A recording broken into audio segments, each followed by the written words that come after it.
I'm Mike. I'm Jason. Welcome to Snake Envy. We're going to do another question of the day. This one I'm really interested in your perspective on because we're going to talk about co-habbing. Why aren't many people co-habbing snakes anymore?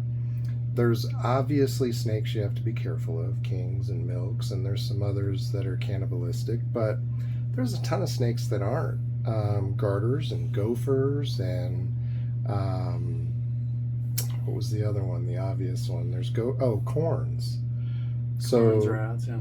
Gophers, corns, rats, garters, those immediately come to mind. And I know of some people that are cohabbing garters, but it used to be that it was kind of a given that if you had one of those species that you were cohabbing. Why do you think cohabbing kind of fell out of favor?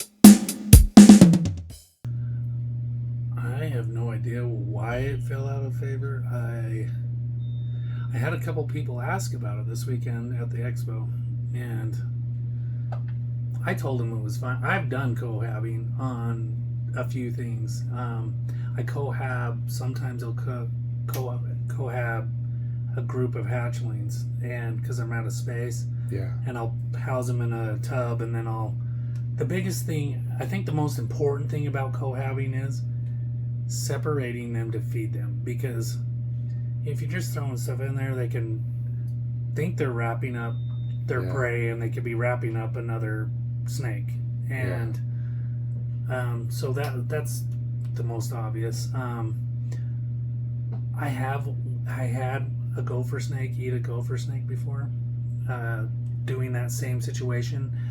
I was cohabbing them as hatchlings for space reasons, and I put them in deli cups to feed them, and they ate right away. And then I put them back in.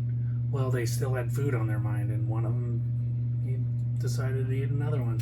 And if they've been wrapping in that, they've got the smell of the prey on them. And I mean, I think there's two concerns. I think people have that concern that even though they're supposed to live together, that something weird's going to happen and they're going to end up losing a snake. But I also think the trend of late has been bigger and bigger and bigger enclosures. And I think a lot of people have convinced themselves that unless each snake has access to huge amounts of space, that you're neglecting them. And the reality is, when you do put snakes together, what you most often find is they're curled up together. I think in some ways they actually enjoy it. Well, and it's not like you go out.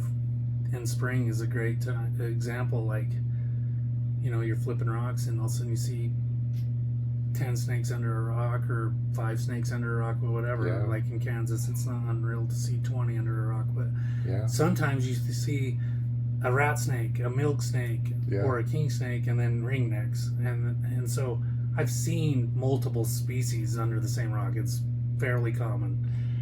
Whether they enjoy that, I don't know. Yeah, or whether it's just out of necessity. And obviously a lot of them cohab when they brewmate. Yes. You'll find all kinds of species together in dens, and even kings and milks will kind of forget about their desire to eat other snakes over the winter. So one thing I really want to try, and I've been thinking about this for a long time, I've got 3 enclosures. One has a pine, one has a bull, one has a gopher. And I want to connect them with like hamster tubing.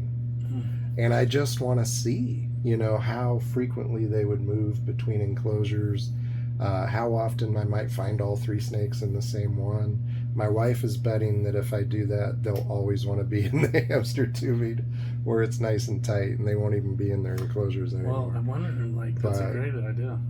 But I'm curious just to see what would happen. And the way I look at it, for each snake, you'd be tripling the amount of real estate they have access to.